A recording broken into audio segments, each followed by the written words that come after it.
Cross-country sit skiing.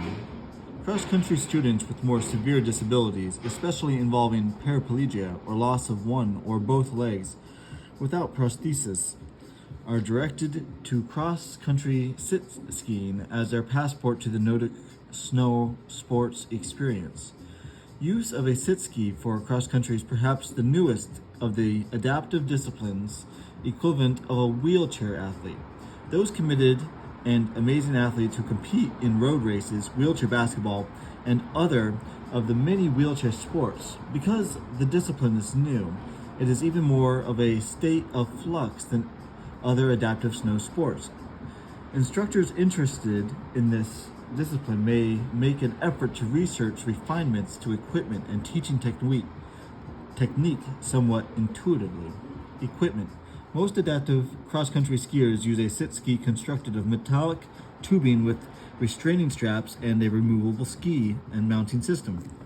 Frames are constructed in a variety of styles and often are custom built for the skier who are interested in the commitment to the sport. The CXC designated sit ski is a fully adjustable and fits skiers of any size and disability. The sit ski serves as the function of a stand-up skier's boots and bindings by affixing the skier to the equipment in a way that transmits the skier's movements to the ski. The frame should hold the skier in a dynamic yet comfortable position that allows effective use of the musculature. Components of a sit ski include the following. Seat. The fit of the skier into the seat should be as snug and comfortable as possible. This means selecting a sit ski so that the hip area corresponds to the skier's hip width. Padding may be necessary to enhance performance and feel and prevent pressure sores. The disabled student will probably provide a seat padding if necessary. The adjustable seat may be tipped forward or back depending on preference. Straps augment the fit and enable efficient transfer of the skier's movements to the ski. Be sure that straps do not cross a collection bag or catheterization tube. The height of the seat back is important. The seat back should be high enough to support the highest muscle group that has paresis. A seat back that is too high will limit range of motion and impair balance, rotary movements, and angulations. To break and turn the sit ski, the student must be able to touch the ground with both hands at the same time. A frame lower to the ground enhances control and performance and makes it easier to right the equipment after a fall. Skiers with higher spinal cord disabilities may require a wide, flexible chest strap, depending on their ability to sit erect on their own. The foot brace, seat angle, and knee rest may be adjusted to create a 25-degree to 45-degree angle in the knees of the seated skier. The bend of the knees serves three purposes. First, it improves circulation and reduces spastic contractions in the legs. Second, it forces the hips back into the seat for a more secure fit. Third, it stretches the muscles of the glutes and lower back, allowing the skier to return upright from a forward flexed position with greater ease, if the skier has the capacity. Two types of seats are commonly used, molded or canvas. A molded seat is typically heavier than a canvas seat, but it keeps the skier better connected to the equipment. A canvas seat needs more straps to secure the skier. The flexibility of a canvas seat allows it to be used in a wider range of skiers, but can allow excessive movement that may impede precise control.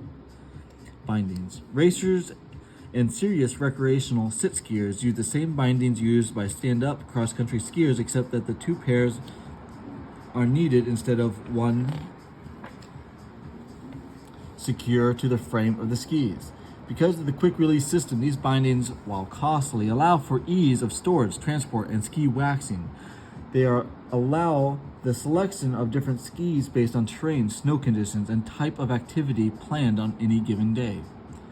The bindings are mounted with the front mounting shoe placed roughly on or just forward of the balance point of the ski. Skis. Ski length and type are a matter of personal choice as skiers advance. Longer skis, 185 to 200 centimeters, provide extended glide at the expense of maneuverability. Shorter skis are easier for beginners, novice students, but do not hold well at high speeds.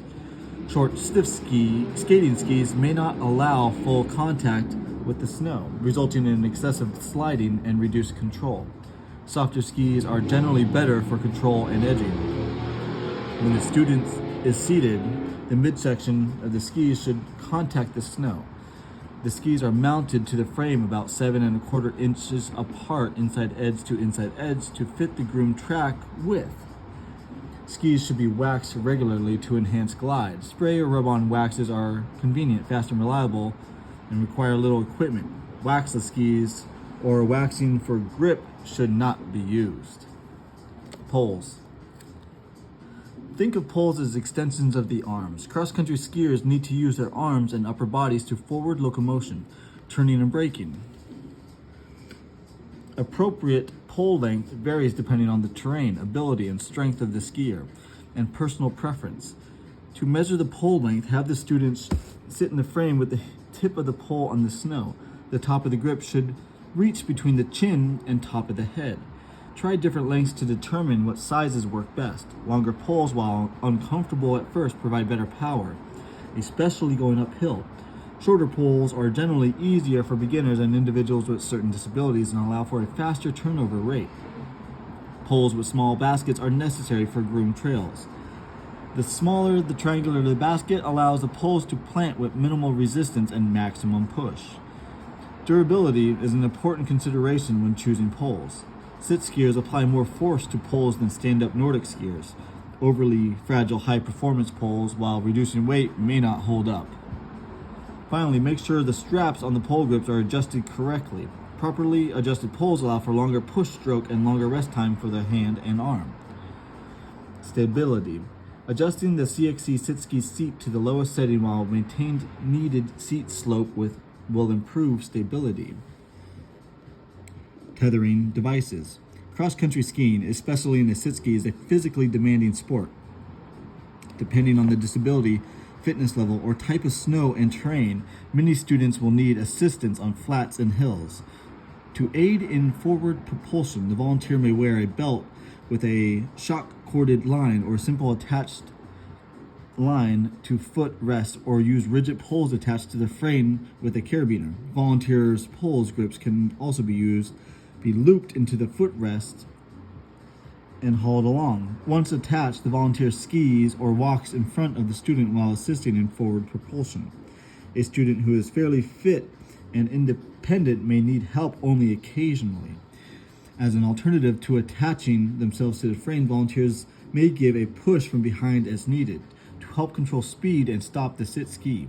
The tether may be attached at the back of the frame with the volunteer snow plowing behind. Gently tightening tether tension either left or right assist in directional change.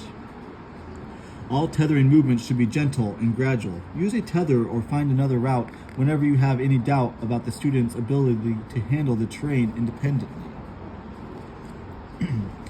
Miscellaneous equipment.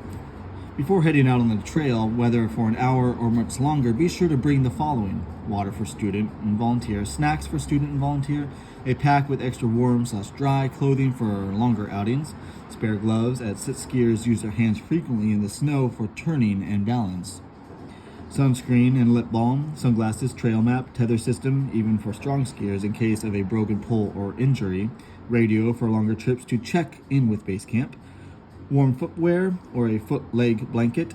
It is recommended that the volunteer carry a wrench in case adjustments are needed while on the trail. Basic adjustments can be accomplished without tools. Most of the items on this checklist apply to stand-up skiers as well as sit skiers.